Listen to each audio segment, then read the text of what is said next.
ও বাসা চলে যাচ্ছে নাকি? হ্যাঁ গো, চলে যাচ্ছি, এখন আর আসবো না। আবার কবে আসবে? দেখা যাক, এখন আর আসবো না, 6 মাস পর। ঠিক আছে, সাবধানে টাটা। যাও। টাটা। খুব বর্ষা যেহেতু বাড়ি চলে যাচ্ছে, আমার তো কিছু না কিছু ওকে ট্রিট দেওয়া উচিত, সেই জন্যই ভেবেছিলাম ওকে বিরিয়ানি খাওয়াবো। আরে মানে যাই হোক, বাড়ির সবার জন্যই বিরিয়ানি বানাচ্ছিলাম। ওইদিকে মাংসটাও ম্যারিনেট করে রেখে দিয়েছিলাম, এদিকে বেরেস্তা ভেজে নিচ্ছিলাম। আর আমি আলুটা সিদ্ধ করার জন্য একটু অন্যরকমভাবে করেছি। পেঁয়াজটাকে ভেজে আদা রসুনের জল বা আদা রসুন এটা দিয়েছি, সমস্ত কিছু মশলা টুকিটাকি আর বিরিয়ানি মশলা দিয়ে আলুটাকে সেদ্ধ করতে দিয়েছি। দেখো ওদিকে হলো, আর এদিকে ভাতও নামিয়ে নিয়েছি। এবারে লেয়ারিং করার পালা। আমি লেয়ারিং কীরকম করে করি, আগে ঘি মাখিয়ে নিই, তারপর দুটো তেজপাতা দিই। এতে কী করলে কি হয়, মানে নিচে লাগার সম্ভাবনা খুব কম থাকে, বিরিয়ানিটা একদম পুড়ে যাবে না। দেখো ফার্স্ট লেয়ারিং করে নিচ্ছি। আর তোমাদের দাদাভাই আমাকে অনেক অনেক সাহায্য করেছে, সত্যি কথা বলতে। তো দেখো ভিডিওটা আমি যেরকমভাবে বিরিয়ানি বানাই সেটাই তোমাদের সাথে আজকে শেয়ার করলাম। আর এখানে দেখো দুধের মধ্যে মানে রায়তা, গোলাপ জল, কেওড়া জল সবই, আতর সবই নিয়ে নিয়েছিলাম।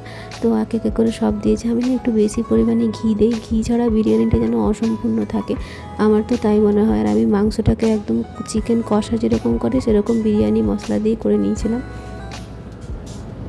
আর যেটাতে আলু সিদ্ধ করলাম সেই মানে সেই পেঁয়াজের রসটাতে থেকে আলুগুলো তুলে নিয়ে ওইটাতেই মাংস আমি কষিয়ে দিয়েছিলাম। আর দেখো এখানে একে একে করে বেরেস্তা, বিরিয়ানি মশলা সব কিছুই দিয়েছি। আর বিরিয়ানি মশলাটা আমি বাড়িতেই বানিয়েছি। হ্যাঁ, সব কিছুটা আমি নিজেই জানি না, কিছুটা ফোন থেকেও দেখে সাহায্য নিয়েছি, কিছুটা সব মানে সব মিলিয়ে মিশিয়ে আর কি। আমি জানো তো বিরিয়ানিটা কবে বানানো শিখেছি, যখন লকডাউন হয়ে গেছিলো, বাড়িতে বসেছিলাম। হ্যাঁ, তখন বিরিয়ানি খাবো, বিরিয়ানি কী করে খাবো, কোথাও থেকে সব বন্ধ, কী করে খাবো, তখনই ফোন দেখে আমি বিরিয়ানি বানানো শিখেছিলাম। সেই যে বিরিয়ানি বানানো আমি শুরু করেছি, সবাই খেলে বলে যে হ্যাঁ বিরিয়ানি খাবো, বিরিয়ানি খাবো। সত্যি কথা বলতে বিরিয়ানি বানাতে খেতে মানে খেতে তো ভীষণই ভালো লাগে, আমার তো ফেভারিট খাবার।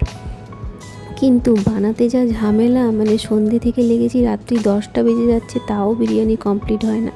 যাই হোক, পুরো এক ডেচকি বিরিয়ানি হয়েছিল। আর দেখেই মনটা আমার খুশি খুশি হয়ে যাচ্ছিলো, এত বিরিয়ানি খাবো, কিন্তু খাওয়ার সময় খেতে পারি না। কিন্তু বানালে দেখবে যে কোনো ভালো খাবার বা যাই কিছু হোক, বাড়িতে কেউ থাকলে, গেস্টরা কারোর জন্য বানাতে গেলে খুব আনন্দ লাগে না? আমারও তো ভীষণই আনন্দ লেগেছিলো। হ্যাঁ, আমি একা সবটা করিনি, সবাই মিলে মানে সাহায্য করেছে আমাকে। আর দেখো এখানে মাংসর যে মশলা ওটাও মানে মিশিয়ে নিচ্ছিলাম। আর চালগুলো খুব ভালো মানে সেদ্ধ, ওটা খুব সুন্দর হয়েছে। ব্যাস সব কিছু দিয়ে বসিয়ে দিয়েছিলাম। আমি ডাইরেক্ট বসাইনি, তাওয়ার ওপরে বসিয়েছি। তোমরাও চেষ্টা করো এরকম তাওয়ার ওপরে বসাতে, তাহলে দমটা খুব ভালো হয়। আর চারিদিকে এরকম আটা দিয়ে বন্ধ করে দিয়েছিলাম। আর এদিকে দেখছিলাম তোমাদের দাদাভাই দই পেঁয়াজ বানাচ্ছে। কি সুন্দর করে দই পেঁয়াজ বানায়, সত্যি বলছি, ওর সমস্ত কাজগুলো খুব পারফেক্ট হয়, আমার তো ভীষণই ভালো লাগে। হ্যাঁ, যাই হোক, এরকম হেল্পফুল হাজব্যান্ড পাওয়ার জন্য আমি সত্যি সত্যি লাকি। তোমরা কি বলো? ও মানে ওর ডিপার্টমেন্টে ছিল দই পেঁয়াজ বানানো আর রায়তা বানানো, এই দুটো ও নিজে বানিয়েছে। আর আমি বিরিয়ানিটা বানিয়েছি। হ্যাঁ, তার মধ্যে ও হেল্প করেছে। দেখো কি সুন্দর করে ম্যারিনেট করে নিচ্ছে। আর এটা সবসময় মানে বানিয়ে ফ্রিজে রাখলে না আরও খেতে মানে খুব সুন্দর লাগে। আর আমরা সত্যি বলছি, বিরিয়ানিটা ভাবিনি যে এত সুন্দর হবে খেতে। সবাই খেয়ে বলেছে খুব সুন্দর, দুর্দান্ত হয়েছে। তো যাই হোক, হাই সবাইকে, আমি শর্মিষ্ঠা। আমি আমার নিত্যদিনের ভ্লগ ভিডিওগুলো এখানে টুকিটাকি যাই করি না কেন, এখানে আমি চেষ্টা করি পোস্ট করার জন্য।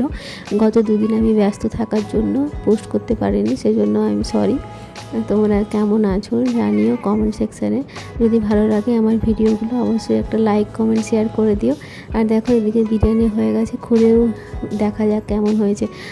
মানে গন্ধটা যা ছাড়ছিল না, কি বলবো তোমাদের, সত্যি বলছি পুরো রেস্টুরেন্টকেও হার মানাবে, এত সুন্দর বিরিয়ানি আমি বানিয়েছিলাম। হ্যাঁ, আমি নিজের প্রশংসা নিজেই করছি, কেন কি সবার আগে তোমাকে নিজেকে ভালোবাসতে হবে। নিজেকে তুমি যদি না ভালোবাসতে শিখো, কেউ তোমাকে ভালোবাসবে না।